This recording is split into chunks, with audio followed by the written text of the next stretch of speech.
கோவை கோணியம்மன் கோவிலில் இந்து முன்னணியினர் திமுக அரசுக்கு நல்ல புத்தியை கொடு என்று பிரார்த்தனை செய்திருக்கிறார்களாமே. நம்ம நடக்கக்கூடிய விஷயத்த, சாத்தியமாகக்கூடிய விஷயத்தை தானே கேட்கணும். எனக்கு இந்தி மொழி தெரியும் என்கிறாரே அமைச்சர் பொன்முடி. ஆமாம்மா, பார்த்தேன், ஏதோ ஒரு இதில் பேசியிருக்காரு. அவர் என்ன சொல்றாரு, இந்த செந்தில் பாலாஜிக்கு ஹிந்தி தெரியல, இந்த ஆள் அதனால தான் வாழ்க்கையில் வேற ஒன்றுமே வழி இல்லாமல் உள்ளேயே கடந்து, என்ன மாதிரி செந்தில் பாலாஜிக்கும் ஹிந்தி தெரிஞ்சிருந்தா அவரும் டெல்லியில் போய் பேசி அது ஒரு அரேஞ்ச்மெண்ட் பண்ணியிருப்பாரு. அதனால என்னை திகாருக்கு மாற்றி விடுங்கள் என்னுடைய பாதுகாப்புக்காக, ஆனால் நான் கேட்க முடியாது. அப்போ அவர் இங்க இருந்தால் அவருக்கு ஏதோ பயம் இருக்கிறது. ஏதோ பயம்னாக்கா அவரு அசோக் வேற இப்போ கரண்ட் கம்பி இருக்கலாம், சாதிக் பாட்சா வீட்டுல இருந்த மாதிரி கயிறு இருக்கலாம். கலைஞர் சிலைக்கு அடிக்கல் நாட்டப்பட்ட போது ஓம் சக்தி பராசக்தி அரோகரா, ஓம் சக்தி பராசக்தி அரோகரா என்று திமுக தொண்டர்கள் கோஷமிட்டு இருக்கிறார்கள். இதுதான் பகுத்தறிவா? விமர்சனம் பண்றேன். இந்துத்துவாவில் கலந்த திமுக சொன்னது ஐயா ஆசிரியர் வீரமணி ஐயா. புத்தகம் போட்டது அவரு. கரெக்டா அவன் வாசிக்கிறான். என்ன பாட்டு? வாடி வாடி நாட்டுக்கட்ட. ஐயா அது வீடியோல இருக்கு, நான் சொல்லல. இதேதான் நீங்க அந்த தொழில் செய்ய போலான்னு வைகோ சொன்னாரு. தப்பா நினைக்காதீங்க, நான் வாசிக்கிற தொழில சொன்னேன் அப்படின்னு சொன்னாரு. செருப்படுத்து நடிச்சிங்க. ராகுல் காந்தி தூங்கினார்ன்றது ஒரு பெரிய விஷயம் இல்லை, இது நாட்டு மக்களுடைய நன்மை கருதி அவர் செஞ்சிருக்கார். தமிழ் புதல்வன் திட்டம் மாணவர்களுக்கு நன்மை தருவது தானே. ஸ்கூலுக்கு ஃபீஸ் கட்டணும். இப்போ பொய் சொல்லினாலே என்ன, தப்பு பண்ணுறதுக்காக தான் கலாட்டா பண்ணின்னு போய் அவங்கள 11 பேரை காவல்துறை கைது செஞ்சிருக்கு. இப்போ இந்த புதல்வன் திட்டம் எதுக்கு இந்த 1000 ரூபா பயன்படும்னு எனக்கு சந்தேகம் வந்தால் நான் பொறுப்பா, எம்ஆர்கே பன்னீர்செல்வம் அமைச்சர், எம்எல்ஏ தாயகம் கவி பொறுப்பா? நீங்க சொல்லுங்க. நான் நல்ல நம்பிக்கையோட முதல்வரை பாராட்டணுன்ற எண்ணத்துல இருக்கேன். ஆனா இவங்க என்ன சொல்லி விடுகிறாங்க? அமைச்சர் தாமோ அன்பரசன் நடிகர்கள் அனைவர்களும் முட்டாள்கள் என்று கூறியுள்ளாரு. ஐயோ, அந்த ரகசியம் அவருக்கு தெரிஞ்சு வச்சா? என்ன அப்படி கேட்டீங்க நீங்க? தாமோ அன்பரசன் இல்லைங்க, எங்கள் தமிழ்நாட்டின் முதல்வர் ஸ்டாலின் அவர்கள் குறிஞ்சி மலர்னு ஒரு சீரியல் நடிச்சாரா இல்லையா? அதை தவிர 1-2 படத்துல நடிச்சாரா இல்லையா? நடிகர் தானே. அப்ப நடிகர் எல்லாம் முட்டாள்னு இவர் சொல்றாரு. இது தாமோ அன்பரசன் ஐயா பிடிச்சா திமுக இருங்க, இல்லைன்னா விலகி வேற எங்க போனோமோ போங்க நீங்க.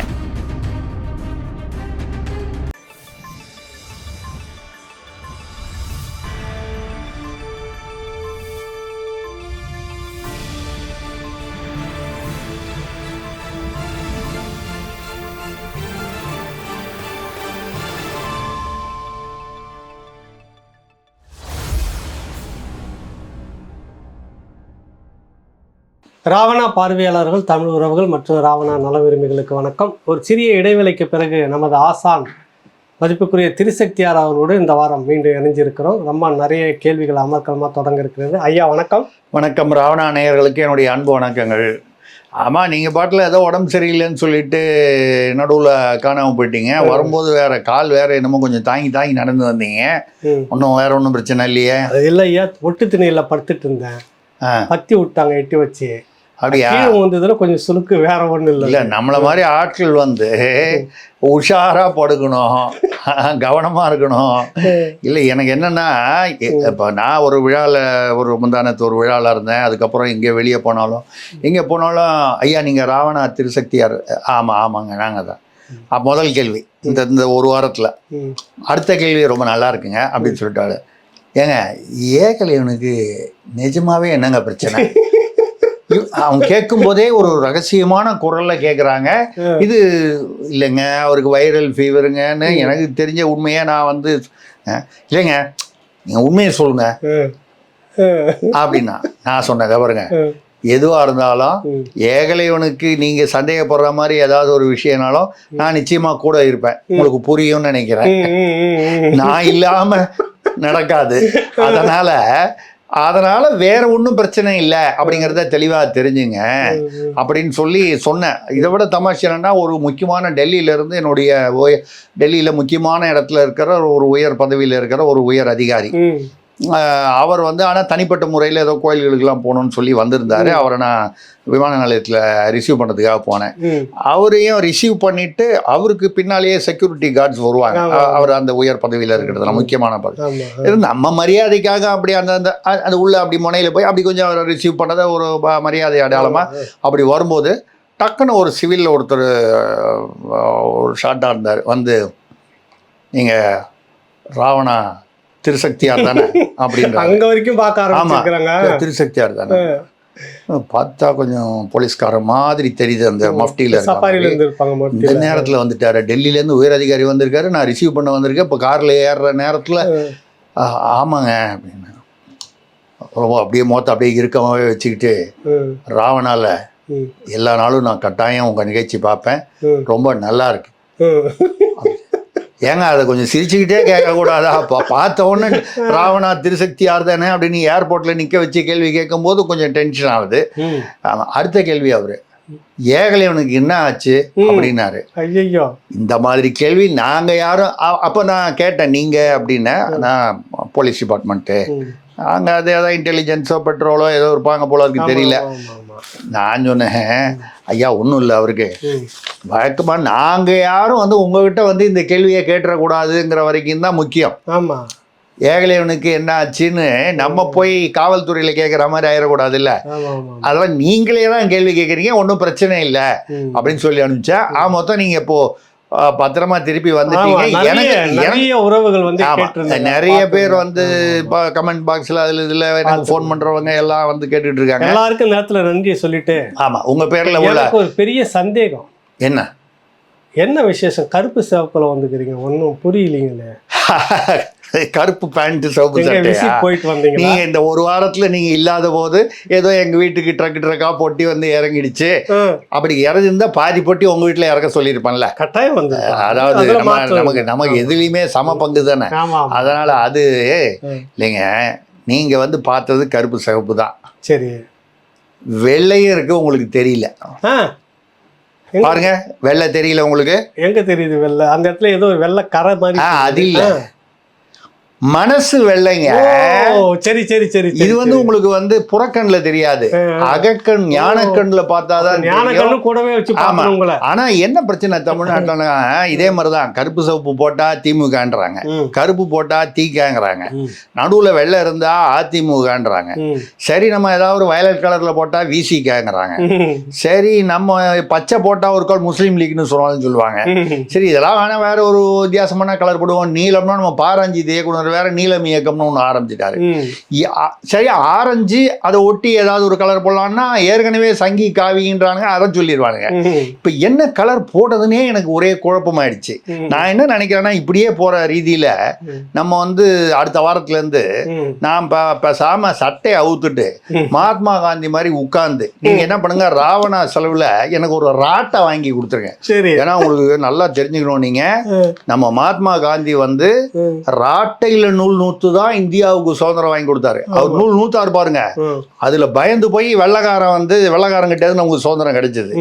இப்ப நான் என்ன செய்யறேன், சட்டை நீங்க ராட்டை மட்டும் வாங்கி கொடுங்க, நூல் எங்கிட்ட இருக்கு, நூல் எங்கிட்ட இருக்கு. அதனால நீங்க வாங்கி கொடுத்தீங்கன்னா, அன்னைக்கு மகாத்மா காந்தி எப்படி ராட்டையை சுத்தி வெள்ளக்காரங்க கிட்ட இருந்து நாட்டுக்கு சுதந்திரம் வாங்கி கொடுத்தாங்களோ, அதே மாதிரி ராவணா கேள்வி பதில்ல நான் சட்டை இல்லாம உட்கார்ந்து ராட்டையில நூல் நூத்து கொள்ளக்காரங்க கிட்ட இருந்து சுதந்திரம் வாங்கி கொடுத்தோம். எந்த சட்டை போட்டாலும் கேள்வி கேட்கறாங்க. நான் என்ன பண்றது? கொள்ளக்காரன் யாருன்றது கேள்வி இருக்குது. கடைசியா நம்ம இல்ல நம்ம கேள்வியில படிக்கும் போதே நடுவுலயே வந்துருமா? சரி, முதல் கேள்வி ராம நாராயணன் திருவண்ணாமலையிலிருந்து கேள்வி கேட்டுக்கிறார். எங்க ஊர்ல இருந்து. கோவை கோணியம்மன் கோவிலில் இந்து முன்னணியினர் திமுக அரசுக்கு நல்ல புத்தியை கூடி என்று பிரார்த்தனை செய்திருக்கிறார்களாமே, என்ன விசேஷம்? இல்லை, இது இந்து முன்னணி வந்து இந்த பங்களாதேஷ் இந்துக்கள் அங்கே பல பேர் கொல்லப்பட்டிருக்காங்க. அதில் வந்து கோயில் எல்லாம் அந்த இஸ்கான் கோயில் பாவம், அவங்க வந்து வருஷத்துக்கு வந்து லட்சக்கணக்கான இஸ்லாமியர்கள் உட்பட பங்களாதேஷில் எல்லாருக்கும் வந்து விருந்தெல்லாம் போடுறாங்க. இந்த ரம்ஜான் பீரியடில் ஒரு தினமும் வந்து பல ஆயிரக்கணக்கான இஸ்லாமியர்களுக்கு வந்து அந்த நோன்பு முடிந்து அது சாயந்தரத்தில் அவங்க இந்த இஃப்தார் கஞ்சி அதெல்லாம் சாப்பாடெல்லாம் போட்டிருக்காங்க. அந்த கோயில் அடித்து சில அந்த விக்கிரகங்கள்லாம் உடைச்சி அவங்களுடைய இதெல்லாம் வந்து அங்கே இருந்ததெல்லாம் கொள்ளடிச்சிட்டு போய் இதெல்லாம் மாணவர்கள் பண்ண மாட்டாங்க. மாணவர்கள்ன்ற பெயரில் உள்ள புகுந்த சில சக்திகள் வழக்கமாக மாணவர்களை தூண்டி விடுவாங்க. அவங்க ஏதோ ஒரு உணர்ச்சியோட போவாங்க, அவன் பேரை சொல்லிவிங்க. இல்லைன்னா வந்து அந்த அம்மா பிரதமருடைய இல்லத்தில் பூந்து அவங்க ஷேக் ஹசீனா வீட்டில் பூந்து சொல்லக்கூடாது, அந்த அம்மாவுடைய உள்ளாடைகள்லேருந்து எல்லாத்தையும் தூக்கிட்டு ஃபர்னிச்சரு இதெல்லாம் தூக்கிட்டு தலையில் தூக்கி வச்சு ரிக்ஷாவில் கூட வந்து எடுத்துகிட்டு போவாங்கன்னா மாணவர்கள் இப்படி செய்ய மாட்டாங்க. அந்த பேரில் வழக்கமாக சில ராஜபக்ஷ பங்களாவிலையும் அப்படிதான் நடந்தது. ஆமாம், அது வந்து வழக்கமாக ஒரு கூட்டம் வந்து இந்த மாணவர்களை தூண்டி விட்டுட்டு அவங்க பின்னால் போய் பண்ணுவாங்க. அந்த மாதிரி இதில் வந்து அதுக்காக போய் வந்து கோணியம்மன் கோயில் அதுக்கு திமுகவுக்கு நல்ல புத்தி கொடுன்னா என்ன? இல்லைங்க, எனக்கு இந்த இந்து முன்னணி பேரில் எனக்கு வந்து ஒரு கொஞ்சம் கோவம். அதாவது திராவிடத்தில் இருக்கிறவங்களுக்கு கடவுள் நம்பிக்கை இல்லை அப்படின்னு சொன்னால் கடவுள் மறுப்பாளர்கள் அவங்க நம்பிக்கை உள்ளுக்குள்ளே இருக்கும், இல்லாமல் இருக்கும், அது வெளியில் காமிச்சிக்க மாட்டாங்க, அதெல்லாம் விட்டுருவோம். அது திராவிடம். இந்து முன்னணின்றது வந்து கடவுள் நம்பிக்கை உள்ளவர்கள், கோயில் பக்தி, இந்த இறை பக்தி உள்ளவர்கள் தானே. நம்ம கடவுள்கிட்ட போய் கேட்கும்போது நம்ம நடக்கக்கூடிய விஷயத்த சாத்தியமாகக்கூடிய விஷயத்த தானே கேட்கணும். இப்போ நான் வந்து திடீர்னு கடவுள் கூட்டு நான் பூஜை பண்ணுறேன்னு சொல்லி டெய்லி பூஜை பண்ணிட்டு நாளை காலையில் நான் அதானி அம்பானியோட பெரிய ஆள் ஆகணும் அப்படின்னு கேட்டால் அர்த்தம் இருக்கா? அதே மாதிரி நான் வந்து ஏதோ ஒரு 70 வயசு வரைக்கும் இருக்கணும், 80 வயசு வரைக்கும் இருக்கணும்னு சொல்லி ஆண்டவன்ட்ட வேண்டிக்கிட்டா கூட ஒரு கடவுள் அருள் இருந்தால் நடக்கலாம். 200-300 வயசு வரைக்கும் நான் இருக்கணும், சரி அப்படி அல்ல இப்படின்னு சொன்னா இல்லைங்க. நம்ம வந்து கடவுளை வந்து தர்ம சங்கடத்துல விடக்கூடாது. சரி, அவரால் என்ன முடியுமோ அதைத்தான் நம்ம அவர்கிட்ட வேண்டிக்கணும். திமுகவுக்கு நல்ல புத்தி வரணும்னு சொல்லி வேண்டிட்டு இருக்காங்க. இப்ப கடவுள் டென்ஷன் ஆயிருப்பாரா இல்லையா? ஏதாவது வந்து நடக்கக்கூடிய விஷயமா கேட்டிருந்தா நான் பண்ணியிருக்க மாட்டேன்னா நல்ல புத்தி அப்படின்னு சொல்லி. ஆக இந்து முன்னணியை நான் வந்து அவர் இப்படி பொறுப்பு இல்லாமல் இப்படி வந்து கடவுளிடம் வேண்டிக் கொண்டு கடவுளை வந்து சங்கடப்படுத்துவதை நான் கண்டிக்கிறேன். பேசும்போது ஒன்று சொன்னீங்க, இந்த அதானி அம்பானி மாதிரி. அது என்ன அதே அம்பானி அதானி தமிழ்நாட்டில் மாதிரி நான் வந்து சன்னு மாதிரி இருக்கணும், டாக்டர் மாதிரி இருக்கணும் அப்படின்லாம் வந்து பேச போனேன். அதுக்கப்புறம் இப்போ தான் நீங்கள் சொன்னீங்க திண்ணையில் ஓரமாக படுத்துருந்தேன் யாரோ தள்ளி விட்டாங்கன்றீங்க. நான் அதுக்கப்புறம் இதே மாதிரி அடுத்த வாரம் வந்து ஏகலையன் வந்துட்டாரு, இப்போ திருசக்தியார் எங்க அப்படின்னு உங்களுக்கு ஏன் இந்த வம்பு? அடுத்த கேள்விக்கு போங்க. ராசு மணிகண்டன் வல்லம், எனக்கு இந்தி மொழி தெரியும் என்கிறாரே அமைச்சர் பொன்முடி. ஆமாம்மா, பார்த்தேன், ஏதோ ஒரு இதில் பேசியிருக்காரு. இந்திக்கு எதிராக போராட்டம் நடத்தின அரசியல் களத்திலிருந்து வந்தவர் எனக்கு இந்தி தெரியும் அப்படின்னு. அவர் என்ன, அதாவதுங்க நீங்கள் வந்து சாதாரணமாக நம்ம தமிழ்நாடு திமுக அமைச்சர்களெல்லாம் நிர்வாகிகளை வந்து இல்லை நீங்கள் சாதாரணமாக இடம் போடக்கூடாது. அவங்கெல்லாம் வந்து இந்த ஜீனியஸ்ன்னு சொல்லக்கூடிய அதி புத்திசாலி வகையில் வர்றவங்க. அதனால பாருங்க, நீங்க மேலோட்டமா வந்து அவர் எனக்கு ஹிந்தி தெரியும்னு பெருமையா சொல்லிட்டாரு உயர்கல்வித்துறை அமைச்சர் அப்படின்னு நீங்க பார்க்க கூடாது. அது உள்ள அர்த்தம் அவர் என்ன சொல்ல வராருன்னு நான் உங்களுக்கு சொல்றேன் பாருங்க, நுணுக்கமா ஆராயணும். அதை என்னன்னா அவர் எப்படி அந்த ஹிந்தி தெரிஞ்சதுனால அங்கே போய் டெல்லியில் பேசி அவருக்கு வந்து இந்த வழக்குகள்லேருந்து இடைக்கால நிவாரணம் வாங்கி எம்எல்ஏ பதவி ரத்தானது, அமைச்சர் பதவி ரத்தானதை மறுபடியும் வந்து திரும்பி வந்து அமைச்சராக வந்துட்டாரு. எதனால? ஹிந்தியில போய் டெல்லியில பேசிட்டாரு. அவர் என்ன சொல்றாரு, இந்த செந்தில் பாலாஜிக்கு ஹிந்தி தெரியல, இந்த ஆள் அதனாலதான் வந்து வாழ்க்கையில வேற ஒண்ணுமே வழி இல்லாம உள்ளேயே கடந்து அவஸ்தப்படுறாரு.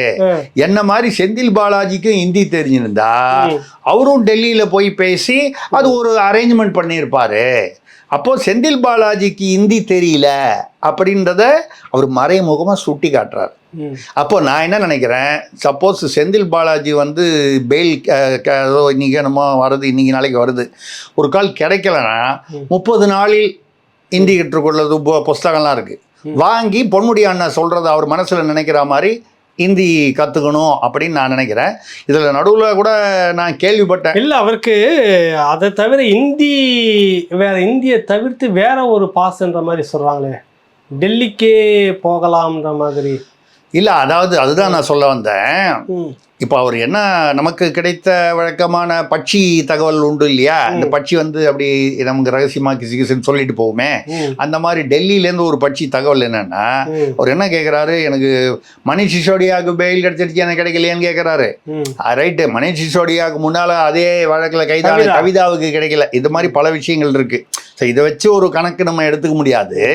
அதனால் வந்து அது கொடுக்கலன்னா அதுக்கு ஒரு காரணம் இப்போ நீதிமன்றங்களில் டெக்னிக்கலாக ஏதாவது ஒரு காரணங்கள் சொல்லுவாங்க, அதில் ஒன்றும் ஆராய்ச்சி பண்ண முடியாது. அப்போ செந்தில் பாலாஜி ஒன்று இங்கே பெயில் கொடுங்க, பெயில் கொடுத்தால் அவர் என்ன சொல்கிறாரு, நான் வந்து தமிழ்நாட்டிலே இல்லை, நான் வெளியே பெங்களூரு இல்லை வேறு எங்கேயாவது, அதாவது வேறு அதர் ஸ்டேட்டில் போய் நான் வந்து கொஞ்ச நாள் இருக்கேன், இங்கே வேண்டாம், எங்கே தமிழ்நாட்டுக்குள்ளே வேண்டாம்.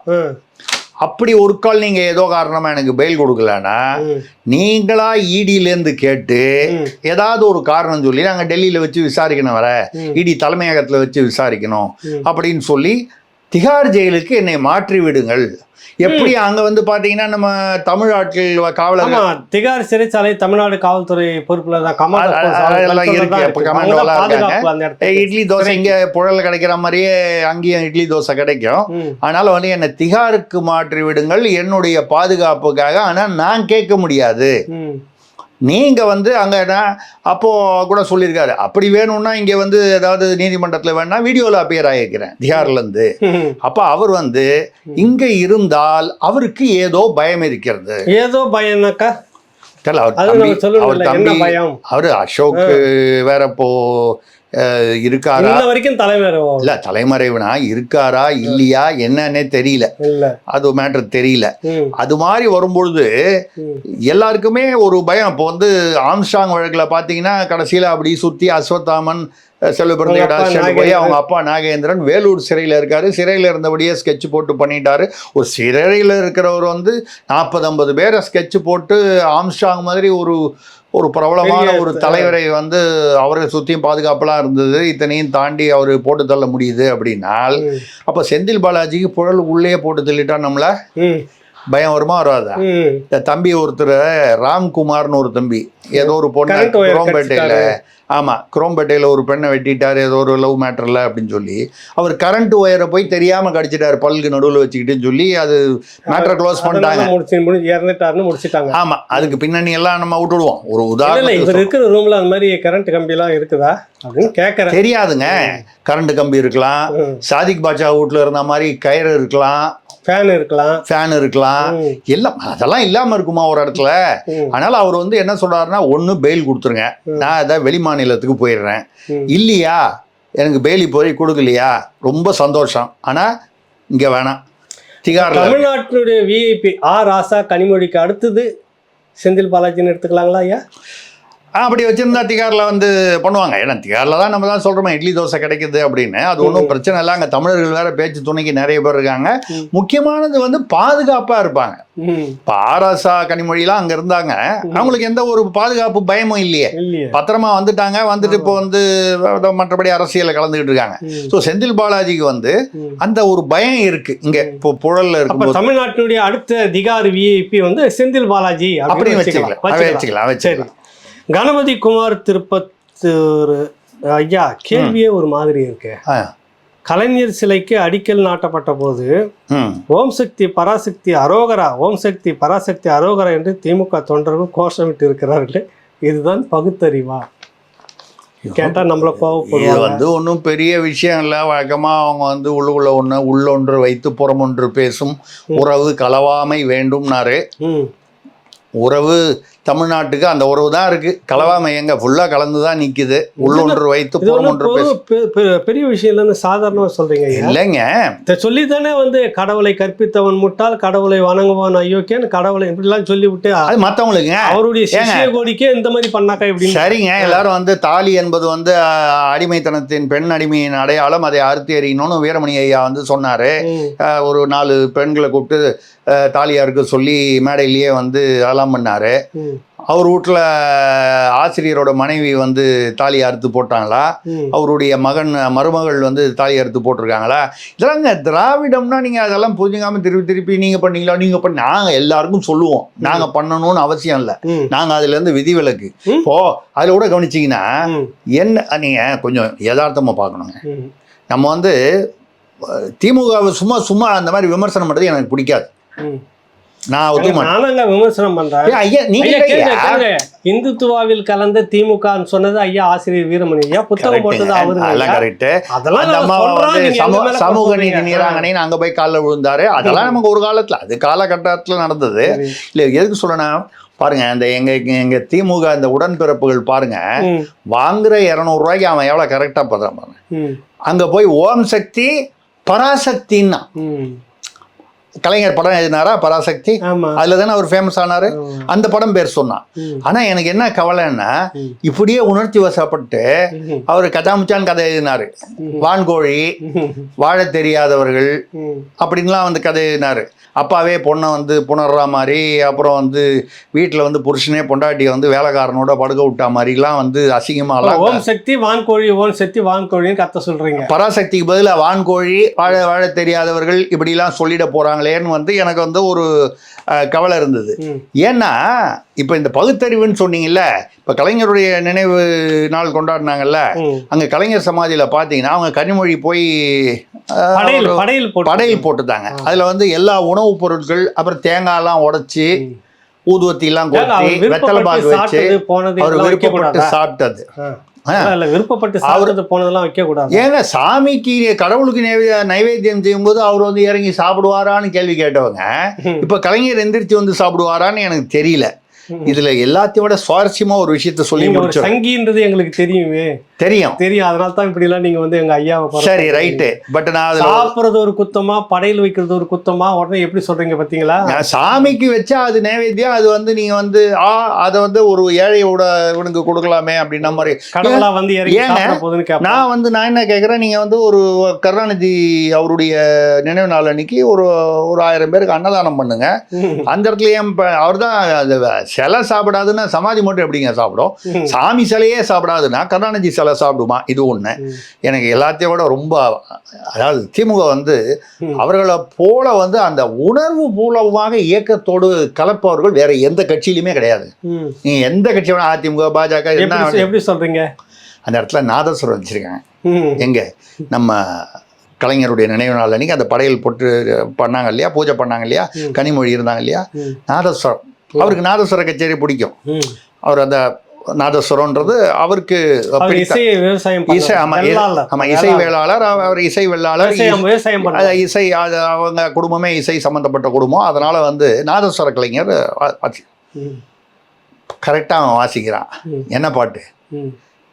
அவங்க வந்து கலைஞருக்கு படையல் படைச்சு அவருக்கு அஞ்சலி செலுத்தும் போது, வாடி வாடி நாட்டுக்கட்ட, ஐயா அது வீடியோல இருக்கு, நான் சொல்லல.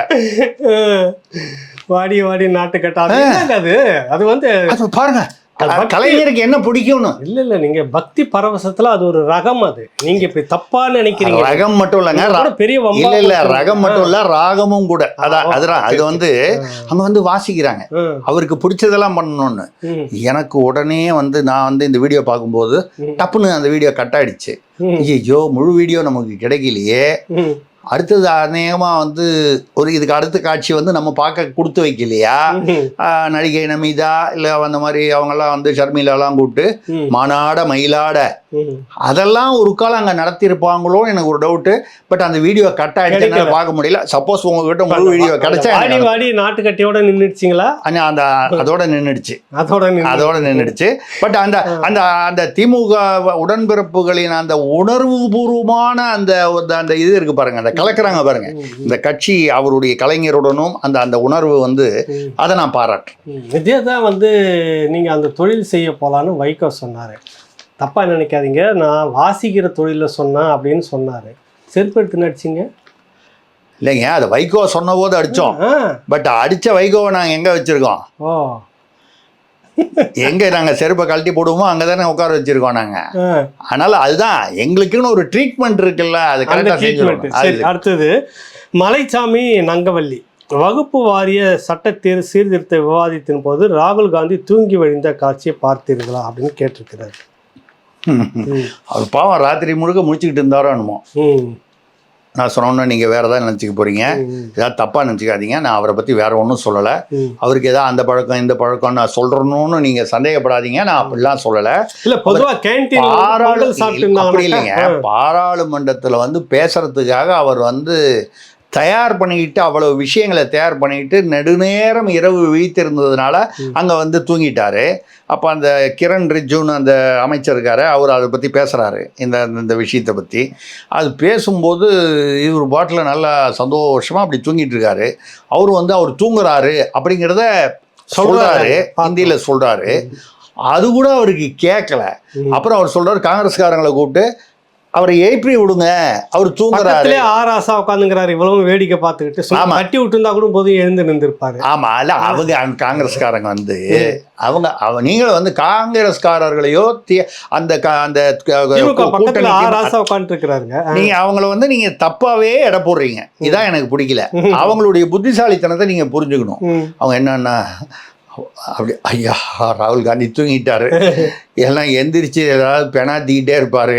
நாளைக்கு இவர் பெணாத்தினதுக்கெல்லாம் நம்ம போய் வெளியில முட்டு கொடுத்துட்டு இருக்கணும். அவர் அப்படி சொன்னார் இப்படி சொன்னார், இதனாலதான் சொன்னார் ஆனால்தான் சொன்னார், முட்டை கொடுக்கணும்.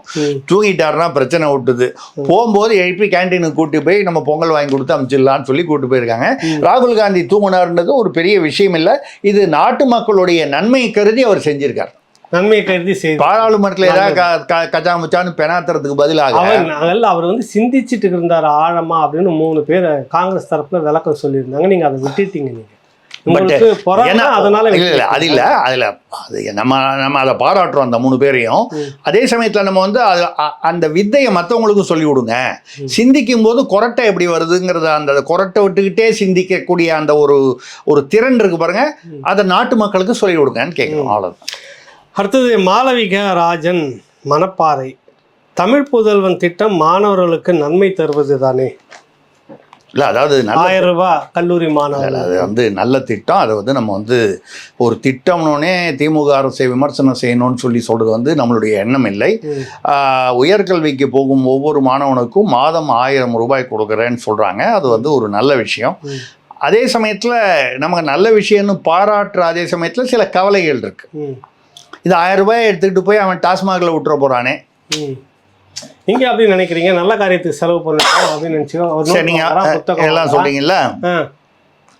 இப்போ நல்ல எண்ணம் அப்படிங்கிறது எனக்கும் அந்த மாதிரி நம்பிக்கை இருந்தது. அதை ஒட்டியே நான் வந்து வேற ஒரு நிகழ்ச்சி பார்க்குறேன் பாருங்க. அமைச்சர் MRK பன்னீர்செல்வம் அவர் பேசுறாரு அந்த 1000 ரூபா கொடுக்கறத பற்றி. அந்த காலத்தில் நாங்கள் வந்து வீட்டில் வந்து ஏதாவது செலவுக்கு வேணும்னா ஒரு 100 ரூபாய் வேணாலும் எங்கள் அப்பா கிட்ட பொய் சொல்லி வாங்கிட்டு போகிறதுக்குள்ள போதும்னு ஆகிடும்.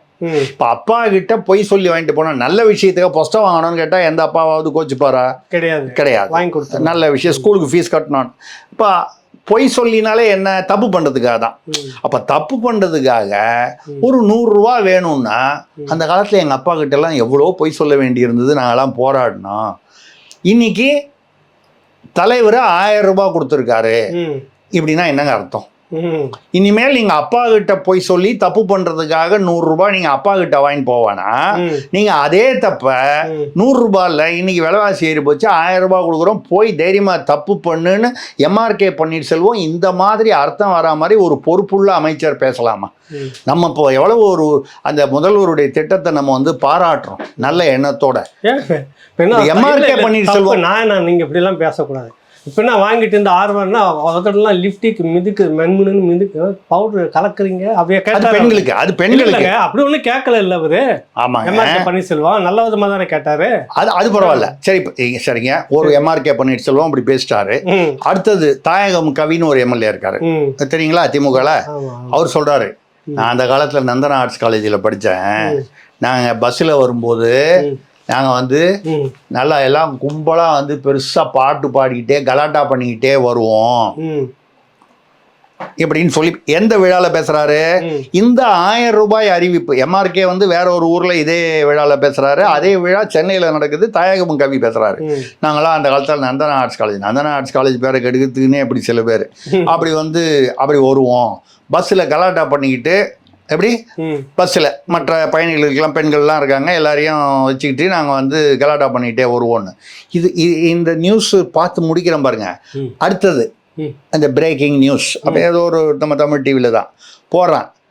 நிஜமாவே நந்தனம் கல்லூரியும் அப்புறம் இன்னொரு கல்லூரியும் சேர்ந்தவங்க வந்து 2 கல்லூரியை சேர்ந்த மாணவர்கள் வந்து பஸ்ஸில் வந்து இல்லை பெரிய பெரிய அருவாலாம் எடுத்துக்கிட்டு ஆபாசமாக பாடிக்கொண்டு கலாட்டா பண்ணின்னு போய் அவங்கள 11 பேரை வந்து காவல்துறை கைது செஞ்சிருக்கு.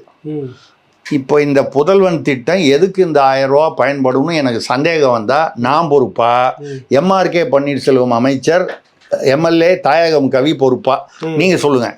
நான் நல்ல நம்பிக்கையோட முதல்வரை பாராட்டணுன்ற எண்ணத்தில் இருக்கேன். ஆனால் இவங்க என்ன சொல்லி விடுக்குறாங்க? ஏய் அந்த 1000 ரூபாயை வாங்கிட்டு அப்பா கிட்ட 100 ரூபா வந்து போய் சொல்லி வாங்கிட்டு போகிறது பதிலாக தலைவர் கொடுத்துருக்காரு, எங்கள் முதல்வர் கொடுத்துருக்காரு, நீ வாங்கிட்டு போய் தப்பு பண்ணு அப்படின்னு எம்ஆர்கே பண்ணிட்டு சொல்கிறாரு.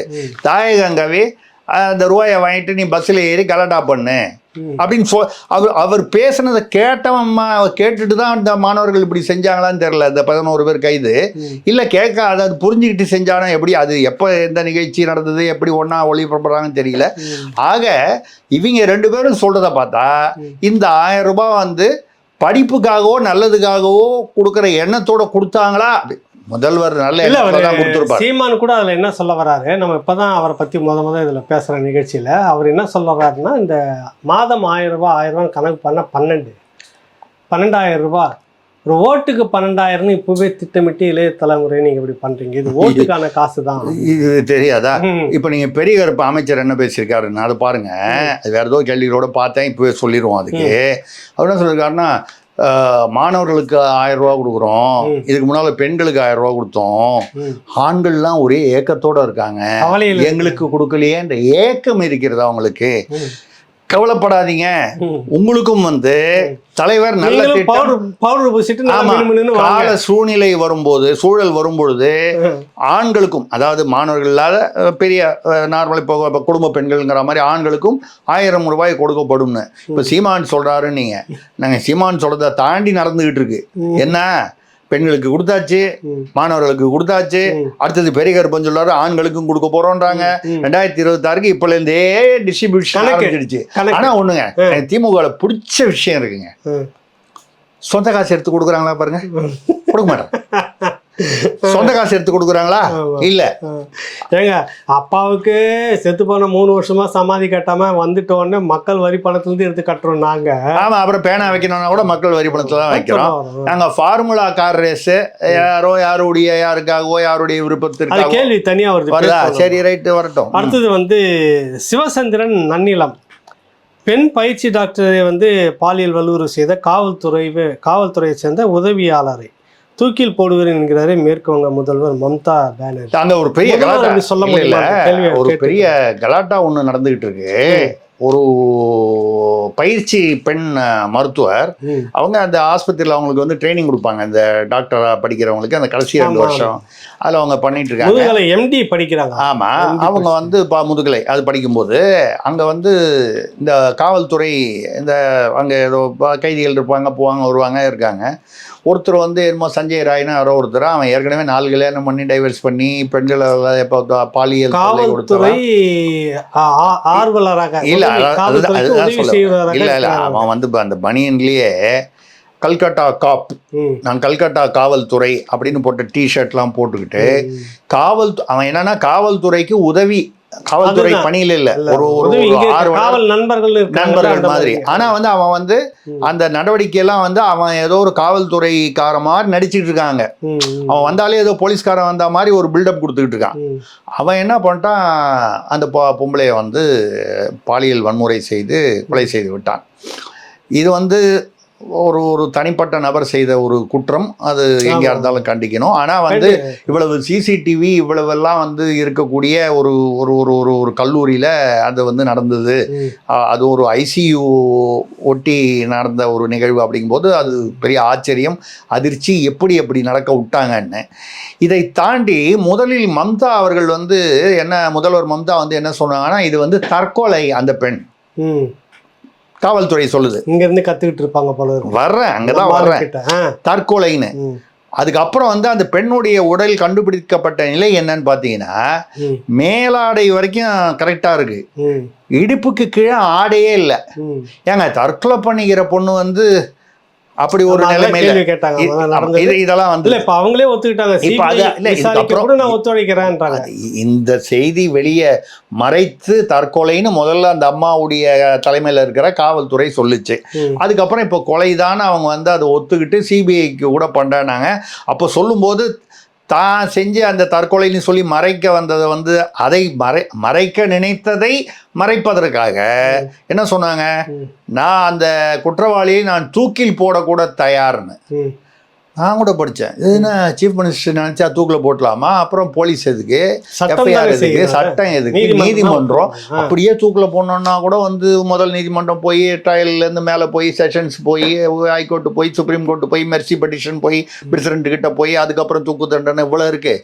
இந்த மாதிரி நான் தூக்கில் போடுவேன்றாங்களே, இது என்ன திராவிடம் பரவி விட்டதா, ஏதாவது திருவேங்கடம் ஃபார்முலாவா எனக்கு தெரியல. எனக்கு மனசுல வந்து அந்த திருவேங்கடம் தான் வராரு. நீங்க வேற யாரையோ திருவேங்கடம் நினைக்காதீங்க. நான் திருப்பதியில் இருக்கிற ஏழுமலையான் எம்பெருமான் திருவேங்கடநாதனை நினைக்கிறேன். நான் அந்த என்கவுண்டர் திருவேங்கடம் நினைக்கலன்னு சொல்லிட்டேன். அது நினைச்சிடக்கூடாது. நீங்க நான் சொன்னது திருவேங்கடம் வந்து, அதாவது ஏழுமலை, திருவேங்கடம்னாலே ஏழுமலை தானே. ஏழுமலையில் இருக்கக்கூடிய அந்த திருவேங்கடநாதனை வந்து வேண்டிக் கொள்கிறேன். அது வந்து அந்த மாதிரி குற்றம் செய்பவர்கள் அது மாதிரி இருந்துடக்கூடாதுன்னு. அடுத்த கேள்வி. அடுத்தது தமிழ்வாணன் பேராசிரியர், தஞ்சாவூர். அமைச்சர் தாமோ அன்பரசன் நடிகர்கள் அனைவர்களும் முட்டாள்கள் என்று கூறியுள்ளாரு.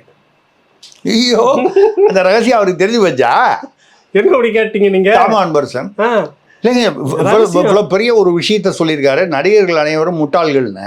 சரி, யாரை சொல்றாரு அவர்? இப்போ திமுகவில் இருக்கிறாரு, அதை கவனம் வச்சுக்கிட்டு பேசணும். நம்ம யார் சொன்னாங்க? தாமோ அன்பரசன் அங்கே இருக்காராமாம்மா. அவர் அந்த காலத்தில் நான் பழந்தாங்கல்ல வீடு நங்கநல்லூரில், அப்போ சைக்கிள் ஸ்டாண்டில் வந்து இந்த சைக்கிள் எல்லாம் எடுத்து ஒரு பக்கமாக ஒதுக்கி இருப்பார். நான் அப்போ வந்து காலேஜுக்கு போகும்போது, அப்புறம் வேலைக்கு போகும்போது, பேங்க்கில் வேலைக்கு போகும்போது 70கள் 77 அந்த மாதிரி டயத்தில் சைக்கிள் ஸ்டாண்டில் பணியாளர், ஓனரோட இல்லை, அதை எடுத்து ஒதுக்கி பழந்தாங்கல் ரயில்வே ஸ்டேஷன் இல்லை, அதெல்லாம் எதிரில் சைக்கிள்லாம் வச்சுட்டு போவாங்க இல்லையா, அந்த சைக்கிளெல்லாம் எல்லாரும் அவசரத்தில் தாறுமாறாக வச்சுட்டு போவாங்க, எடுத்து அடுக்கிற பணியாளர்.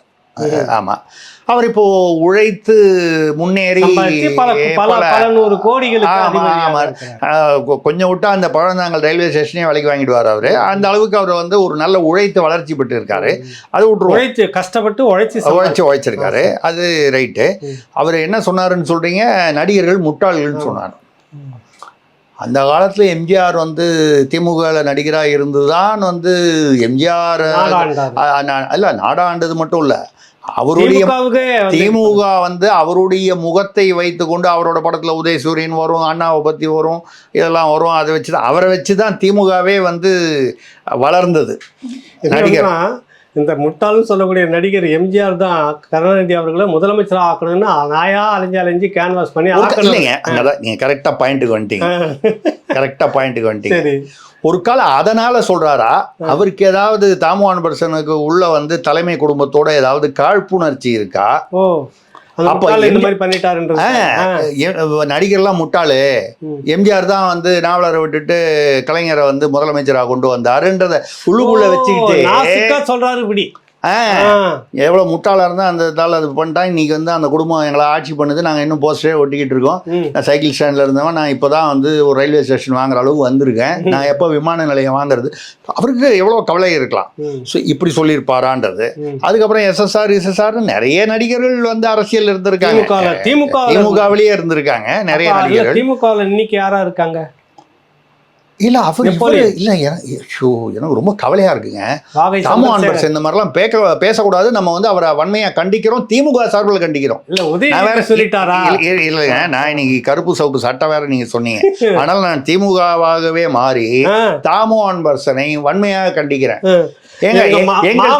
இல்லைங்க, எங்கள் தமிழ்நாட்டின் முதல்வர் ஸ்டாலின் அவர்கள் வந்து குறிஞ்சி மலர்னு ஒரு சீரியல் நடிச்சாரா இல்லையா? அதை தவிர 1-2 படத்துல நடிச்சாரா இல்லையா?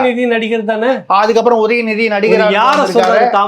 நடிகர் எல்லாம் முட்டாள்னு இவர் சொல்றாருன்னா, இது தாமோ அன்பரசன் வந்து ஐயா பிடிச்சா திமுகல இருங்க, இல்லைன்னா விலகி வேற எங்க போனோமோ போங்க. நீங்க எங்க உதயநிதியும் நடிகர்களே இல்லாத ஒரு கட்சி இல்ல, நடிகர்களே இல்லாத ஒரு கட்சிக்கு போங்க.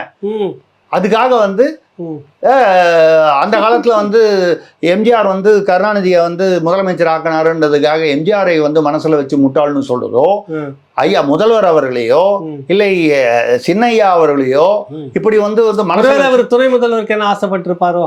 யார் இவரா? ஆமா, அதனால தான் இப்ப உதயநிதி முட்டாள்னு சொல்ல வராரா? நீங்க இந்த நடிகரா இல்லையா? இல்ல முகமது பின் துக்ளக்ல அதை சொல்லுவாங்க, எல்லாரும் வந்து முதல்ல ஒரு 10 பேர் அமைச்சர் ஆகிறாங்க. அவர் வந்து 10 பேர், இவனுக்கு இந்த இலாக்கான்னு மொத்தம் வந்து ஐயா மொத்தம் 200 எம்எல்ஏவும் வந்து அமைச்சர் எதிர்பார்க்குறாங்க. ஐயா 10 பேருக்கு மட்டும் கொடுத்தா பாக்கி 190 பேரும், ஒரு உதாரணமாக சொல்கிறேன், நீ எல்லாம் பிரச்சனை பண்ணுவாங்க போல இருக்கு, வேற கட்சிக்கு போயிடுவாங்க போல இருக்கு. இப்போ என்ன செய்யறது அப்படின்னு வந்து பதுதா கேட்பார். பதுதாங்கிறவர் இவருக்கு அடுத்தது உள்ளவர். இப்போ இவருக்கு நம்ம தலைவர் ஸ்டாலினுக்கு துரைமுருகன் இருக்கா மாதிரின்னு வச்சுங்களேன், ஒரு உதாரணமாக சொல்கிறேன். உடனே நீங்கள் வேற மாதிரி நினச்சிடாதீங்க. கடைசியில் அவருக்கும் பிரச்சனை வந்து முகமது பின் துக்ளக்ல கடைசி கிளைமேக்ஸில் பார்த்தீங்கன்னா மக்கள்கிட்ட வந்து இபின் பதூதா மிகவும் நல்லவன், ஏதோ அவசரப்பட்டு தேச துரோகம் அரசுக்கு எதிராக துரோகம் செய்து விட்டான், அவனை கல்லால் அடித்து விடாதீர்கள், அவனை அடித்து கொலை செய்து விடாதீர்கள் அப்படின்னு சொல்லி விட்டு கரெக்டா அதை பண்ணிடுவாங்க மக்கள். இதை நீங்க மனசுல வச்சுக்கிட்டு நான் துரைமுருகன் கூட இல்ல, நான் அப்படிலாம் நினைக்கல, இது வேற அது வேற. அந்த உதாரணம் இல்ல இல்ல, அந்த உதாரணம் அந்த ஒரு கம்பேரிசன்ல கூட இருந்தவர்ன்றதோட நிக்குது. அப்ப அந்த மாதிரி என்ன சொன்னீங்க நீங்க? அவரு என்ன கேட்டிருந்தாரு? நடிகர்கள்லாம் முட்டாள்னு. அப்போ வந்து அவர் கூட இருக்கிறவங்க வந்து யாராவது வந்து அவர்கிட்ட போய் சொல்லக்கூடாது இந்த மாதிரி வந்து அப்பல முகமது பின் துக்ளக்ல என்ன சொன்னார்னா, பாக்கியா துரைமுருகன் மாதிரி ஒருத்தர் போய் சொல்றார் இல்லையா இபின் பதூதா, அது சொன்ன உடனே முகமது பின் துக்ளக் அந்த கேரக்டர் பண்ணியிருப்பார். அவர் சொல்லுவார், இப்போ என்ன பிரச்சனை, இந்த 190 பேரும் வேற கட்சிக்கு பேர் வேண்டாம், மந்திரி ஆகலான்னு, அவ்வளோதானே? ஆமாண்ணே, 190 பேர் அவனும் சேர்ந்து அமைச்சர்கள். ஐயா அவ்வளவு வந்து நம்மகிட்ட துறைகளை வந்து எப்படி பிரிக்கிறது? 10 20 ஆக்கலாம், 200 எப்படி ஆக்க முடியும்? 190 பேரும் இலாகா இல்லாத அமைச்சர்கள், அவ்வளவுதான். அடுத்தது வந்து அது மட்டும் இல்லையா, எல்லாரும் வந்து வெளிநாடு பயணம் போனோங்கிறாங்க. எனக்கு சுவிட்சர்லாந்து பார்க்கணும், ஜெர்மனி பார்க்கணும், அமெரிக்கா பார்க்கணும் ஆசையா இருக்குன்னு. அதில் என்ன நல்லா கொடுத்துருவான் இல்லையா? ஒருத்தர் கேட்டால் பரவாயில்ல, 200 பேரும் கேட்குறான். 200 பேரும் மொத்தமே 167 நாடு தானே. ஒரு தோராயமாக சொல்கிறார், 200 நாடே இல்லையே, ஒரு நாட்டுக்கு எப்படி போக முடியும்? ஏன்னா இவங்களாம் கல்வி பயணம் தானே போவாங்க. அங்கே போய் எப்படி நிர்வாகம், கல்வி, அந்த நாட்டுடைய கல்வி நிர்வாகம் எப்படி, ஆட்சி நிர்வாகம்லாம் பார்த்துட்டு வரேன். ஒரு 10 பேரை முதல்ல வந்து அனுப்புவோம். அப்போ பாக்கி பேர் என்ன, அவர்கள் முனிசிபாலிட்டிகளில் சுற்றுப்பயணம் செய்யட்டோம்னு வேற நாட்டுக்கெல்லாம் போக முடியாது. நீ வேற முனிசிபாலிட்டிக்கு போ. நீ ஆலந்தூர் முனிசிபாலிட்டியில இருந்தேன்னா அடுத்து நீ செங்கல்பட்டு முனிசிபாலிட்டிக்கு போ, செங்கல்பட்டுல இருக்கிறவன் திண்டிவனம் நகராட்சிக்கு போ, இப்படி நீங்க நகராட்சிகளுக்கு போங்க. இது முகமது பின், அது ஒரு தமாஷா இருக்கும். அந்த மாதிரி இவர் கிட்டத்தட்ட ஏதோ சொல்ல வராரோ அப்படின்னு தாமோ அன்பரசன் திமுகல இருந்துட்டு இப்படி சேம் சைடு கோல் போடுறது நியாயம் இல்லை அப்படிங்கிற சொல்லி நிறுத்தி. கடைசியா ஒன்று சொல்லியிருந்தீங்களா, அந்த இங்க இருந்துட்டு வெளிநாடுகள்லாம் போய் அங்க இருக்கக்கூடிய நகராட்சி அமைப்பெல்லாம் எப்படி இருக்குது பார்க்கலாம்னு. எனக்கு தெரிஞ்சு நான் ஒரு 30 வருஷமா பார்த்துங்கிறேன் இங்கே இருக்கக்கூடிய மேயருங்களை. ஐயா ஸ்டாலினும் வந்துட்டு வெளிநாடுகளுக்கு போய் அந்த நாட்டில் எப்படி நகர அமைப்புலாம் எப்படி இருக்கு, சென்னையை சிங்கார சென்னையாக மாற்றுவோன்னு கொஞ்ச நாள் உருட்டிக்கிட்டு இருந்தாங்க. இருங்க, அது பாடி இப்போ தொடங்கி அன்னைக்கு தொடங்கி இன்ன வரைக்கும் இப்போ இந்த அம்மா மேயர் ஒன்று வந்து நீங்க நினைக்கிற மாதிரி தான் நானும் அந்த அம்மாவும் போய் சுற்றிட்டு வந்துருக்குது. அதெல்லாம் ரைட்டு.